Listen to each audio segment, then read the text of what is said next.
প্রধানমন্ত্রীর স্বাস্থ্য বিষয়ক বিশেষ সহকারী এস জিয়া হায়দার বলেছেন, অন্তর্বর্তী সরকারের গাফিলতির জন্য হামের টিকা দেওয়া হয়নি।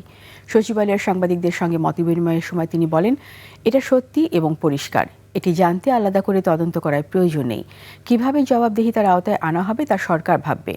এ সময় আগামী ৩-৪ বছরের মধ্যে ২৫,০০০ মিডওয়াইফ নিয়োগ দেওয়া হবে বলে জানান প্রধানমন্ত্রীর বিশেষ সহকারী। বলেন, প্রতি ইউনিয়নে ২ জন করে মিডওয়াইফ থাকবে। তৎকালীন সরকার তারা হঠাৎ করে অপারেশনাল প্রোগ্রাম বন্ধ করে দিয়ে তারা ডিপিপিতে মাইগ্রেট করলো, কিন্তু ডিপিপির মাধ্যমে অর্থায়নের যে ব্যবস্থা, এই ব্যবস্থা তখন ছিল না।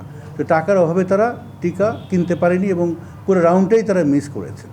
এবং এবার যে যারা হামে আক্রান্ত হয়েছে, যেসব বাচ্চারা দেখা গেছে, এই সব বাচ্চাগুলো জন্মগ্রহণ করেছে ওই সময়টায় 2024, 23, 24 ওই সময় তাদের জন্ম, যারা কখনোই হামের টিকা পায়নি।